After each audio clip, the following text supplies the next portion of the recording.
चलिए हम शुरू करते हैं। 17 जनवरी 2023 का पेपर है आज, और साथ में चलेगा आपका सीडीपी और प्लस मैथ पेडागोजी, दोनों साथ में चलाएंगे। आप लोग जवाब देते चलिएगा तो जल्दी जल्दी होगा क्लास, और ये ऑनलाइन मिलता है आपको 7 बजे रात्रि में आप लोग जुड़ते हैं। प्रश्न है, विकास का शीर्षगामी सिद्धांत क्या बतलाता है? आप लोग को पता है सब। शीर्षगामी बहुत आसान प्रश्न, 17 जनवरी का जो था पेपर, बहुत मजेदार पेपर आया था। सिर से पैर की ओर क्या। चलिए नेक्स्ट है, निम्नलिखित में कौन सा आनुवंशिक कारक है जो विकास को प्रभावित करता है? देखिए, विकास को प्रभावित करने वाला सामाजिक नीति, शैक्षणिक संस्थाएं, जैविक परिपक्वता और सांस्कृतिक प्रथाएं। देखिए, अगर आप सामाजिक करते हैं तो सांस्कृतिक भी करना होगा, इसलिए दोनों किया। जैविक परिपक्वता बहुत जरूरी है। आनुवंशिक की बात कभी भी करेगा, याद रखिएगा, विकास को प्रभावित करने वाला प्रश्न पूछेगा, अगर वह आनुवंशिक के हिसाब से पूछेगा तो आनुवंशिक एक प्रकार के जैविक प्रक्रिया है ना।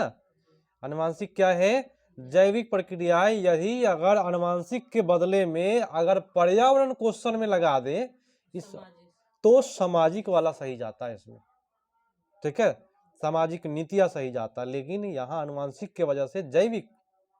नेक्स्ट है, बहुत छोटे बच्चे के लिए निम्नलिखित में कौन सी सामाजिकरण की प्राथमिक संस्था है? तो सामाजिकरण की प्राथमिक संस्था परिवार होता है, द्वितीय आपका विद्यालय है, मीडिया है, धर्म है ना। चलिए, बहुत बेटर क्लास है, सीडीपी तो बहुत अच्छा लगता है सबको। जीन पियाजे के संज्ञानात्मक विकास के अनुसार अधिकतर बच्चे किस चरण में मूर्त समस्याओं के बारे में तार्किक रूप से सोचने में सक्षम हो जाते हैं? तो मूर्त बोला है और तार्किक बोला है, तो ये दोनों वर्ड जाता है मूर्त संक्रियात्मक में, किसी को कोई दिक्कत नहीं होगा। उत्तर आपका क्या? सी पर। नेक्स्ट प्रश्न है, फिर से आ गए पियाजे साहब। कहता है, क्या जीन पियाजे के अनुसार व्यवहारों और विचारों को संयोजन, व्यवस्थीकरण, पुनः संयोजन और पुनः व्यवस्थीकरण करके सुसंगत प्रणाली में लाना क्या कहलाता है? तो उसको संगठन कहते हैं। एक जगह प्रणाली में लाना है, क्या चीज को? व्यवहार को, विचार को, है ना, व्यवस्थीकरण को, है ना, पुनः संयोजन को, सबको एक जगह सुसंगत करके एगो प्रणाली में लाना, सुसंगत प्रणाली में लाना ही संगठन कहलाता है। कोई दिक्कत नहीं है, सबको एक साथ मिला देते हैं तो क्या कहते हैं? संगठन बना लिया है लोग ना। अगला है वाइगोस्की साहब आ गए। ले वाइगोस्की के अनुसार डैश का चिंतन अधिगम विकास में महत्वपूर्ण भूमिका निभाते हैं। तो उत्तर होगा आपका बी, सांस्कृतिक उपकरण, क्योंकि वाइगोस्की साहब यही गए हैं अधिकांशतः, सामाजिक सांस्कृतिक वाला सही जाता है। ठीक है, अब आते हैं आगे की ओर। फिर से वाइगोस्की साहब आ गए, बहुत मजेदार है भैया, केवल 2 पियाजे 2 वाइगोस्की, अब कोलबर्ग भी है साथ में, मजा आएगा। ले वाइगोस्की के सिद्धांत में वह योजना जिसमें अध्यापिका विद्यार्थियों के लिए सवालों का सरलीकरण करती है, उन्हें संकेत देती है और सवाल को हल करने के प्राथमिक चरण बताती है, ताकि वे दी गई समस्या के समाधान की खोज करने में आने वाली बाधाओं को पार कर सके, क्या कहलाती है? देखिए, यहाँ पे लिखा हुआ है कहीं समस्याओं समाधान खोजने आने बाधाओं को पार कर सके ना, संकेत लिखा हुआ है ना, यही खोज रहे थे हम। संकेत देने की बात कभी भी करता है, हम लिखवाए थे ट्रिक में, तो पार जाता है। उत्तर आपका जाएगा पार पर, कोई दिक्कत नहीं है। चलिए, अगला आ गया कोलबर्ग साहब है। कोलबर्ग ने बच्चों और वयस्कों से संबंधित किस विषय की जांच की थी? ये नया प्रश्न पूछा है, कोई नियम नहीं पूछा है। तो सीधे सीधे पूछा है। कोलबर्ग ने वयस्कों से संबंधित विषय की जांच को नैतिक तर्क का विकास बोला है। ठीक है, कोलबर्ग का नैतिक नियम, ये तो बहुत आसान पूछ दिया कोलबर्ग। एक अध्यापक जो अपने विद्यार्थियों में निम्न में से किस पहलू को बढ़ावा देना चाहिए? हाँ, निष्क्रिय गलत है, कंठस्थ उच्च प्रतिस्पर्धा गलत, ये गया आपका ज्ञान निर्माण पर सही चला गया। अगला है कि बुद्धि के समकालीन संप्रत्यय के अनुसार बुद्धि लब्धि परीक्षण किसी व्यक्ति की बुद्धिमत्ता को जांचने के लिए उपयुक्त नहीं है, क्योंकि यह अक्सर डैश होते हैं। बुद्धिमत्ता की बात कभी भी करता है तो एक चीज आता है, IQ बोलते हैं इसको, क्या बोलते हैं, और एक प्रश्न पूछता है इसका आलोचना क्यों होता है, प्रश्नवा वही है, थोड़ा सा घुमा के पूछा है बुद्धि के बारे में। तो आलोचना इसलिए होता है क्योंकि ये सांस्कृतिक रूप से पूर्वाग्रहित है, माने पूर्व संस्कृति से संबंधित है, ये पूर्वाग्रहित है, ये हमेशा सही जाता है। भाषा और विचार, पहले बोला भाषा तब बोला विचार, ये वाइगोस्की साहब का है ना। तो वाइगोस्की साहब है, तो वाइगोस्की साहब का ट्रिक मैंने बताया था, परस्पर, अंतःक्रिया, इस प्रकार के वर्ड कभी भी आते हैं, परस्पर, अंतःक्रिया, सामाजिक, सांस्कृतिक, भाषा, विचार, सब वाइगोस्की का। तो फर्स्ट में मिल गया अंतःक्रिया, कई महत्वपूर्ण रूप से अंतःक्रिया करते हैं, ये वाइगोस्की साहब का देन है। अगला प्रश्न है कि लगभग किस उम्र के आसपास प्रायः बच्चों में जेंडर भूमिका की प्रारंभिक समझ आ जाती है, माने कौन सा साल है जिसमें बच्चा समझ जाता है कि मैं लड़का हूं, वह लड़की है, ये समझने लगता है। तो 4 वर्ष की जैसे ही अवस्था आती है, सारा बच्चा समझने लगता है कि मैं लड़की हूं, वह लड़का है। 4 के पहले किसी को मने ये ज्ञान नहीं होता है, सबसे शुरुआत 4 वर्ष में। किसी किसी का लेट से होता है तो देखते हैं, कहते हैं कि ये इसको पता ही नहीं है कि ये लड़की है ना, होता है कि नहीं। चलिए नेक्स्ट प्रश्न है कि शिक्षा में समावेशन को बढ़ावा देने के लिए एक अध्यापक को ऐसा कक्षा वातावरण पैदा करना चाहिए जो कैसा हो, विविधता को प्रोत्साहित करे या पोषित करे, यही ना मारेंगे। यहाँ नामीकरण बोला हुआ है, सारा नेगेटिव बैठा हुआ है, योग्यता नेगेटिव है, भावना, प्रतिस्पर्धा की भावना, ये सारे चीज जो घेरे हुए हैं नेगेटिव है, आपका उत्तर ये होगा। मूल्यांकन को अधिगम के लिए मूल्यांकन रूप में इस्तेमाल करने के लिए क्या करना चाहिए, कैसे इस्तेमाल करना चाहिए, क्या करना चाहिए, बताना है। मूल्यांकन एक निरंतर प्रक्रिया है, मूल्यांकन कभी भी करिए तो निरंतर करिए तो बेटर होगा, है ना। यहाँ बोला मुख्यतः आधा पाठ्यक्रम पूरा होने के बाद मूल्यांकन करें, तो ये आधा पूरा होने के बाद करेंगे तो भाई गलत हो जाएगा। सत्र के अंत में योगात्मक होता है, सत्र के शुरू में कैसे करिएगा जब बच्चा पढ़ा ही नहीं। अगला है कि निम्नलिखित में कौन सा सवाल विद्यार्थियों में आलोचनात्मक चिंतन को बढ़ाने में मदद करेगा। अ प्लस ब का सूत्र तो होता नहीं है। भारत का पहला राष्ट्रपति, एक लाइन में ऐसा ऑप्शन मारना है जिसमें बच्चा सोचे। तो हम किस तरह भविष्य में जल संकट को टाल सकते हैं, जिस पर बच्चा कुछ सोचे, वैसे प्रश्न को बनाए तो बेटर है। बाल दिवस किस तारीख को, 14 नवंबर को। नेक्स्ट है कि पिछड़े वर्ग से आने वाले विद्यार्थियों के सफल समावेशन हेतु महत्वपूर्ण है कि, क्या महत्वपूर्ण है, जो पिछड़ा समाज से आ रहा है केवल तो हट गया, उसमें अपनेपन की भाव को बढ़ावा दिया जाए, ये मजेदार है। अपनेपन की बढ़ावा को देना है क्योंकि पिछड़ापन है। उन विद्यार्थियों को सामाजिक संस्कृति संदर्भ में अनदेखा किया जाए, गलत है अनदेखा वर्ड। और डी में ट्यूशन लेना, ये आपका सबसे घटिया है, सीटेट कभी नहीं कहता है कि अलग से ट्यूशन लीजिए। प्रश्न है कि गुणज वैकल्य से, गुणज वैकल्य देखिए ये मैथ का प्रश्न आ गया CDP में, तो कोई भी पेडागोजी कोई भी में आ जाता है कभी कभी। तो गुणज वैकल्य की बात कर दिया, बोले तो डिस कलकुलिया, वो गणित से हुआ। निम्नलिखित में कौन सा प्रावधान दृष्टिबाधित से जूझने वाले विद्यार्थियों के समावेशन में बाधक बन जाता है। तो देखिए दृष्टि बाधित के लिए 17 का तो गणित हो गया ना। बाधक कैसे बन जाएगा? जो देख नहीं पाएगा उसको लिखित परीक्षा आप कैसे लीजिएगा? यही ना बाधक हो जाएगा, है ना। जो देख नहीं पा रहा है उसको लिखित परीक्षा लेना एक बाधक है। निम्नलिखित में कौन सा गुण प्रायः स्वलीनता ग्रहित विद्यार्थियों में देखा जा सकता है?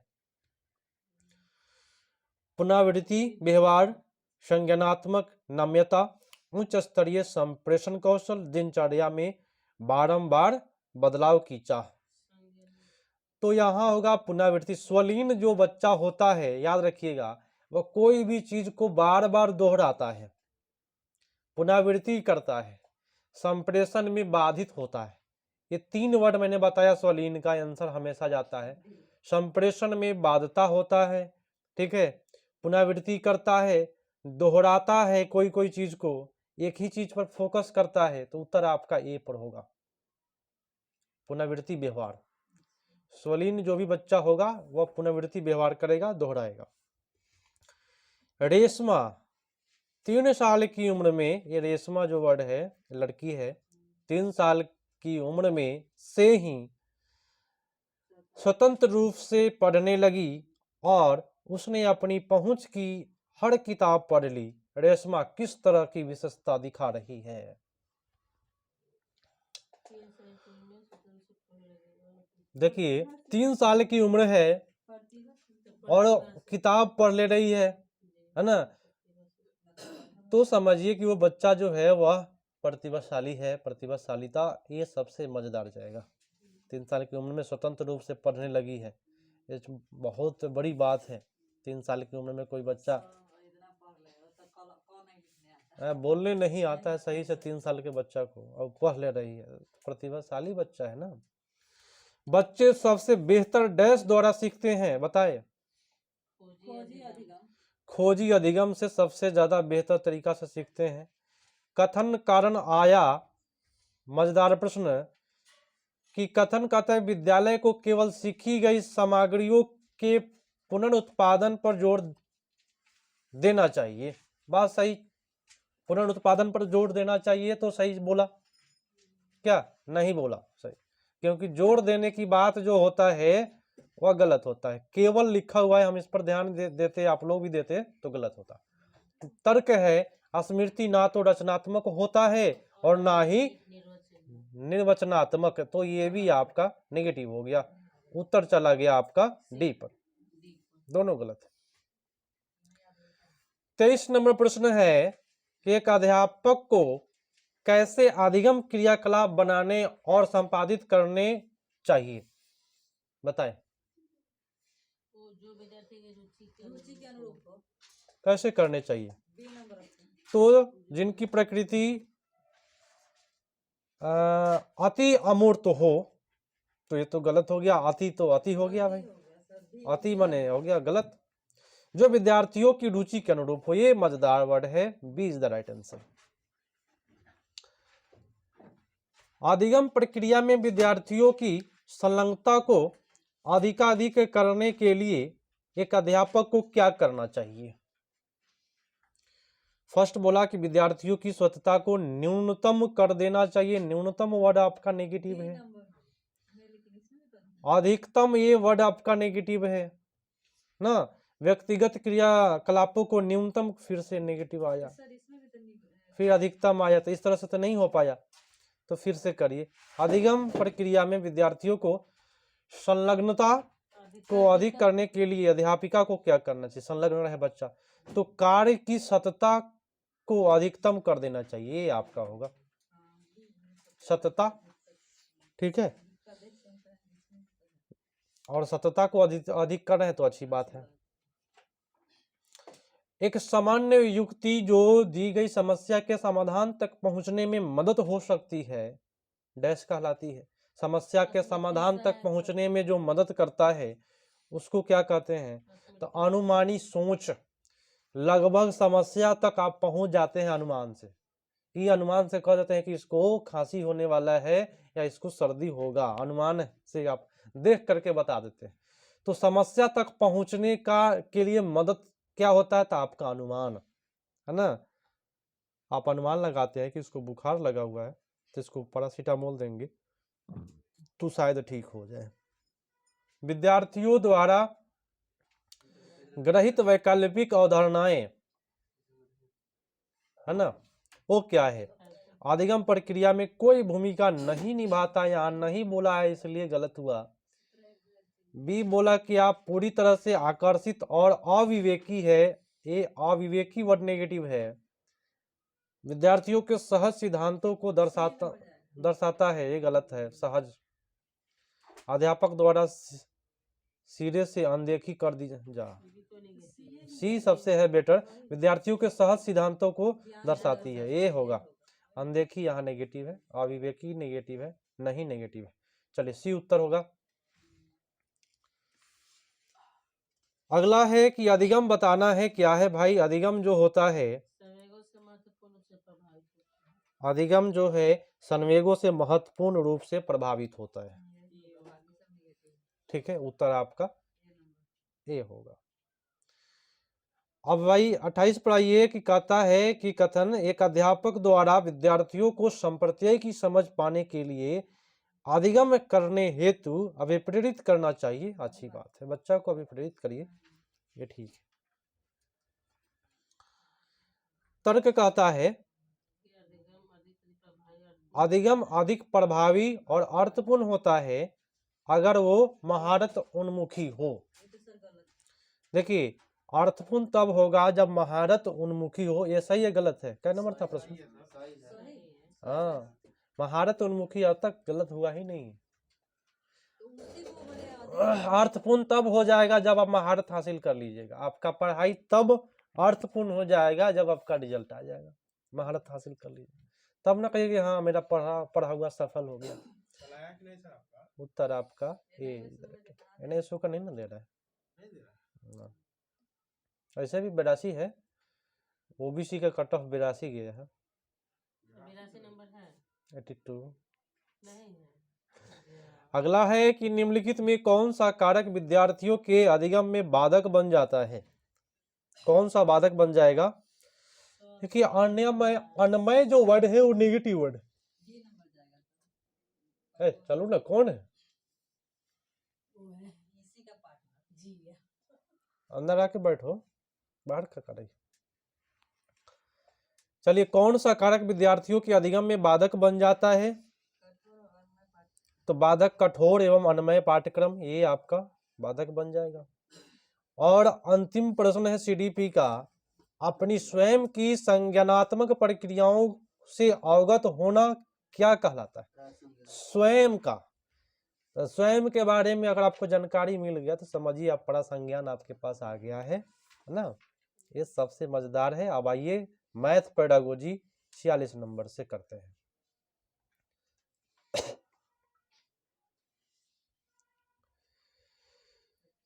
छियालीस नंबर से है मैथ पेडागोजी। एक सेकेंड।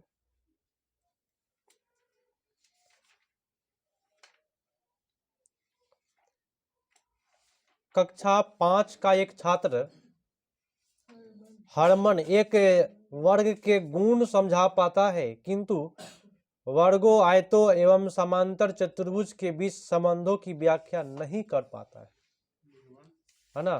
संबंध के बीच में माने संबंध का क्या है, नहीं कर पा रहा है। तो वेन हिले के ज्यामितीय चिंतन के सिद्धांत के अनुसार हरमन चिंतन के किस स्तर पर है बताएं। देखिए अगर वो नहीं कर पा रहा है तो विश्लेषण नहीं कर पा रहा है ना।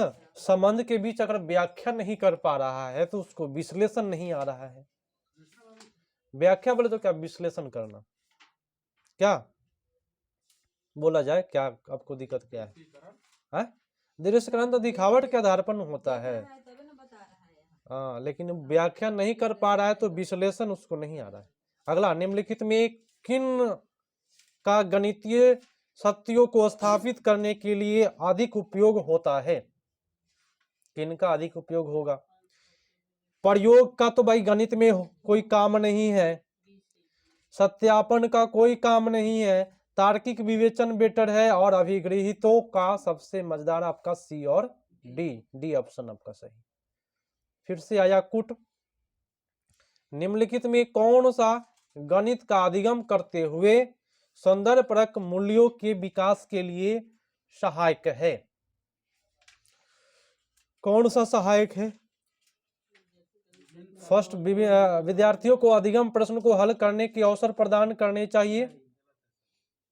विद्यार्थियों को अधिक प्रश्नों को हल, अधिक प्रश्न, ये गया काम से, थोड़ा सा दिमाग लगाना देना है। विद्यार्थी विभिन्न कलाओं, वस्तु कलाओं, रंगोलियों में गणित के उपयोग का अन्वेषण करना मजेदार है। विद्यार्थियों को उनके आसपास की गणितीय स्थितियों को जांच करने और उसके स्वयं के प्रश्न बनाने के अवसर प्रदान करना, ये भी मजेदार है। मात्र 2 ही कूट सही करना था ना, ये कभी कभी इतना मजबूरी वाला दे देता है ना कि 2 को सही करिए, भले उसमें 4 को सही हो। अगला, व्यक्तियों का उनके स्वयं के पिछले प्रदर्शन या स्कोर के सापेक्ष उनके प्रदर्शन या अंकों की तुलना की जाती है। तो तुलना करना क्या हो जाएगा? बेंचमार्क, इंसेप्टिव आकलन में देखिएगा, आपको ये तो भाई अंग्रेजी वर्ड लिख करके छोड़ दिया है, मानदंड आपका गलत होता है। और समान आकलन, देखिए इंसेटिव आकलन में तुलना होता है, याद रखिएगा आप।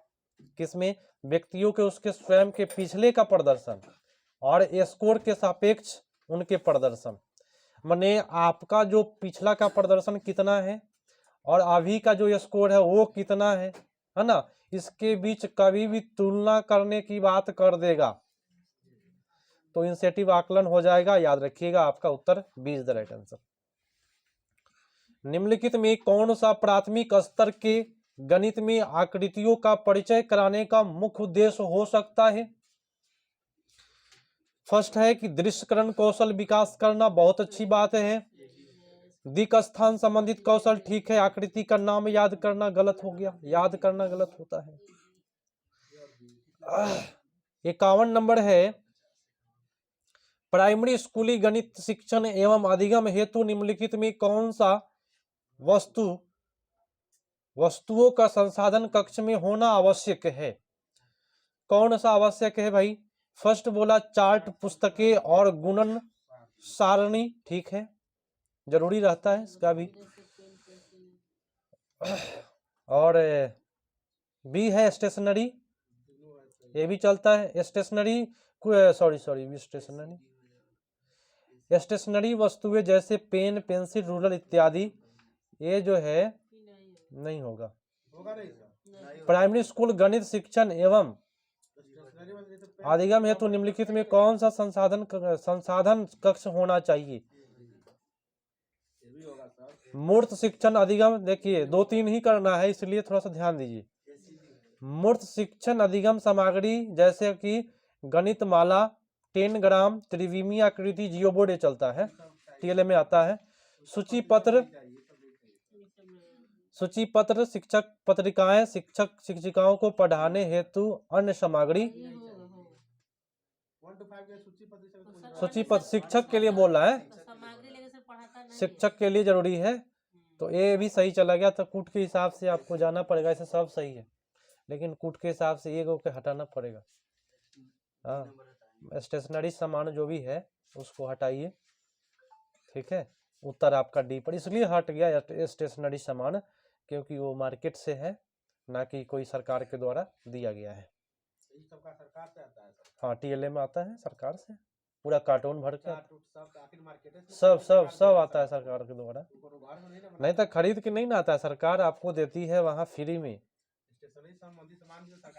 हाँ, चलिए अगला है, कक्षा 5 का एक विद्यार्थी विभिन्न ज्यामितीय आकृतियों को उनके गुणों और विशेषताओं के अनुसार पहचान सकता है और समूहीकरण कर सकता है। देखिएगा क्या कर रहा है, आकृति को क्या कर ले रहा है, पहचान ले रहा है, समूहीकरण कर रहा है। तो निम्नलिखित में कौन सा संज्ञानात्मक कौशल अधिक उपयुक्त रूप से बच्चे के उपयुक्त कार्य को पूरा करने में सहायता करता है? तो जब पहचान ले रहा है मतलब कि वो अलग अलग कर लेगा तो वर्गीकरण ही जाएगा, सबसे अच्छा इसमें यही है। 53 आइए, कूट है, निम्नलिखित में कौन सा क्रियाकलाप प्राथमिक कक्षाओं के विद्यार्थियों के दैनिक जीवन में मुद्रा अवधारणा के शिक्षण के लिए सर्वाधिक उपयुक्त है? तो दैनिक जीवन के लिए भूमिका निर्वाहन और आयोजित करना, ये ठीक है। समीप के बाजार जाना, ये भी ठीक है कि ये भी दैनिक जीवन है। विभिन्न प्रकार के मुद्रण परिवर्तन के नियम, गलत। कलन विधि, गलत। उत्तर आपका ए और बी। निम्नलिखित में कौन से कथन सभी त्रिभुज समबाहु त्रिभुज है का निषेध है? यहाँ नेगेटिव की ओर जा रहा है ना, निषेध है। यह गलत है, सभी त्रिभुज समबाहु त्रिभुज है। ये तो बात सही है, यही सही है, ये सही गया। यह त्रिभुज मौजूद है जो एक समबाहु त्रिभुज नहीं है, ये भी गलत है। नहीं, यह त्रिभुज मौजूद है, क्या बोला है? सभी त्रिभुज समबाहु त्रिभुज है। इसके बारे में एक गलत कथन खोना गलत है, क्योंकि सभी त्रिभुज समबाहु त्रिभुज है। बात सही है सर, ये गलत है आपका। एक त्रिभुज मौजूद है जो एक समबाहु त्रिभुज नहीं है। समबाहु त्रिभुज है नहीं सर? एक त्रिभुज मौजूद है जो एक समबाहु त्रिभुज नहीं है, सभी समबाहु त्रिभुज है। तो सुनिए ना, हम बताते हैं। प्रश्न जो है आपका क्या कहा है, थोड़ा इतना फंसाने वाला प्रश्न है, इसको ध्यान दीजिएगा। इसमें ट्रिक, यहाँ प्रश्न जो है निषेध वाला बताना है, नेगेटिव। तो यह गलत है। देखिए ऊपर कह रहा है यह सभी समबाहु त्रिभुज है ना, और नीचे कह रहा है कि यह गलत है कि सभी समबाहु त्रिभुज है ना। क्वेश्चन के हिसाब से चलिएगा, ये नहीं कि दिया हुआ है समबाहु त्रिभुज, ऊपर बोला है सभी समबाहु त्रिभुज है, नीचे बोला गलत है। तो एक गलत ए हो गया। बी तो आप लोग बता रहे हैं कि गलत है ही। सी सभी समबाहु त्रिभुज, ये सही है। तो इसमें गलत चुनना था ए और बी आपका गलत है, समझे। प्रश्न में लिखा हुआ है निषेध, उसके अनुसार चलना है। ये कोई पेडागोजी नहीं है ऊपर से देख करके नीचे जवाब देना था। 55 पर आइएगा। देखिए ये बहुत अच्छा प्रश्न है। एक बालिका व्यक्त करती है यदि रेखा ए बी रेखा CD से छोटी और रेखा CD EF से छोटी, तब रेखा AB से EF से छोटी, माने ए इससे छोटा, ए से छोटा तो ई इससे छोटा, इस प्रकार का प्रश्न पूछेगा तो कौन सा गुणधर्म के अंतर्गत आता है? बताए। संक्रमिता गुणधर्म, मतलब एक दूसरे से छोटा होना। देखिए थोड़ा सा हम दिमाग लगाते हैं। संक्रमण कैसे फैलता है? एक दूसरे से। कोई भी बीमारी कैसे फैलता है? तो संक्रमण से फैलता है, एक दूसरे के संक्रमण, है ना, संक्रमण ज्यादा हो जाता है। तो वही बोल रहा है कि ये इससे छोटा है, यह इससे छोटा है, तो यह इससे छोटा होगा। तो ये एक दूसरे से क्या है? संक्रमित है, तो इसको कहेंगे संक्रमण गुणधर्म। इस प्रकार से ट्रिक लगा के आप कर लीजिएगा तो याद रहेगा। कक्षा 1 के बच्चों को गिनती और अंक की अवधारणा के शिक्षण हेतु निम्नलिखित में कौन सा खेल विधि का एक उदाहरण है? बताएं। शिक्षक शिक्षिकाओं बच्चों को खेल के मैदान में ले जाए और गिनती पाठ करवाए। उतना अच्छा नहीं लग रहा है, समझे। खेल के मैदान में आगे चलते हैं। सबसे अच्छा बताए कौन जा रहा है? सी बता रहे हैं आप लोग, सी ही है। शिक्षक शिक्षिका मूर्त वस्तुएं जैसे कि पत्थर, टुकड़े, टोकन, मोती आदि का प्रयोग करें और बच्चों को निर्देशानुसार इन वस्तुओं से खेलने की अनुमति दे। बहुत अच्छी बात है, सबसे अच्छी चीज है। बच्चों को खेलने की अनुमति देकर ज्ञान कराना। कौन नंबर बताए हैं आप? डी। अंकों में चार्ट का प्रयोग नहीं करना है। सबसे पहले हमारी बात सुन लीजिए, ऐसे वस्तु का प्रयोग करना है जो मूर्त हो। और क्वेश्चन में जब मूर्त की बात कर दिया है तो क्यों दूसरे ऑप्शन पर जा रहे हैं आप लोग? क्या पाठ योजना शिक्षण के किस चरण से संबंधित है? पाठ योजना किस में आता है? एक तो तुलना वाला था, इनिशिएटिव आकलन था ना। अब पाठ योजना किस में आता है? तो प्री एक्टिव। योजना कब बनता है? पहले। कभी भी अगर आप योजना बना रहे हैं तो पहले ही ना बनाते हैं, तो इसको कहेंगे प्री एक्टिव एक्टिविटी बोलेंगे। पहिल का एक्टिविटी जो है योजना, तब काम होगा। तो पाठ योजना प्री एक्टिविटी हो गया, आपका उत्तर ए हो गया। और तुलना करना क्या था? इनिशिएटिव आकलन। याद रहे तो बहुत बेटर है। एक प्राथमिक स्तर की गणित शिक्षिका अपनी कक्षा में विद्यार्थियों को विभिन्न समूहों में वृत्ताकार, टुकड़े, आयताकार पट्टियां बांट देता है। तब वह उनको सामग्री का उपयोग कर निम्नलिखित प्रश्नों को हल करने को कहती है। कौन से भिन्नों का जोड़ा 1/2 होगा? ऐसे प्रश्नों को क्या करेंगे? इसी प्रश्न को हल करने के लिए क्या करिएगा? प्रोत्साहित करना चाहिए कि फर्स्ट तो हतोत्साहित गलत बोल दिया है ना, ठीक होगा। अत्यधिक कठिन बोला, गलत बोल दिया, तो इसको हटा सकते हैं आप लोग नेगेटिव पॉजिटिव के तौर पर। प्रोत्साहित करिए। हतोत्साहित फिर से आ गया है डी में, तो बिना देखे भी सही कर सकते थे। अगला है कि किसी क्रियाकलाप को करने की गणित की कक्षा में बच्चों को कुछ लकड़ी के टुकड़े दिए। बच्चे ने निम्नलिखित कथन को प्रस्तावित किए। अब देखिए क्या बोल रहा है। मेरी गणित की पुस्तक का भार 2 टुकड़ों से अधिक किंतु 3 टुकड़ों से क्या है, कम है। अब अगला बोल रहा है, मेरे पेंसिल बॉक्स का भार लकड़ी के 2 टुकड़े से कम है। सीधा बोला दूसर का। तो इन उपयुक्त क्रियाकलाप का क्या उद्देश्य हो रहा है यहाँ पे बताएं। फर्स्ट, सृजनात्मक में व्यस्त रखने वाली बात गलत होता है। भारों के योग की अवधारणा सुदृढ़ करना। आगे बढ़िए। भार मापन के लिए इकाई के परिवर्तन करने की परिचय करवाना। यही आंसर होगा। यही होगा? नहीं, भार मापने की अवधारणा का परिचय देने के लिए आधार बनाना। एक आधार है। बोलिए क्या करवा रहे हैं आप लोग? सी पर गया, क्या बोले हैं? भार मापन के लिए इकाई में परिवर्तन की अवधारणा का परिचय करवाना। ये परिवर्तन नहीं ना हो रहा है, एक आधार बनना है कि इसके बीच में ना, ये डी जाएगा सबसे मजेदार। भार मापने की अवधारणा का परिचय देने के लिए आधार बनाना, ये शुरुआत है। कहीं भी बच्चा का इसमें जोड़ नहीं दिया जा रहा है ना। यहाँ पे जोड़ करवाना, ये वर्ड देखिए, ये सी जो वर्ड लिखा हुआ है, अवधारणाओं से परिचित करवाना, ये आपका जबरदस्ती आप नहीं करा सकते हैं बच्चा को जब तक रुचि नहीं ले, है ना। और 60 नंबर है कि निम्नलिखित में आकलन की कौन सी तकनीक गणित में रचनात्मक आकलन का हिस्सा नहीं है? रचनात्मक आकलन का हिस्सा कौन सा नहीं है? 60 नंबर बताए। डी, शतरंज के। ये तो योगात्मक है। क्या है? योगात्मक है आकलन। तो क्लास को 2 ही रहने दे कि साथ साथ ईवीएस भी इसमें चला दे? चलिए ईवीएस पर आते हैं, और ईवीएस कराएंगे। ईवीएस और हिंदी को अलग अलग करा दिया जाएगा, ठीक है।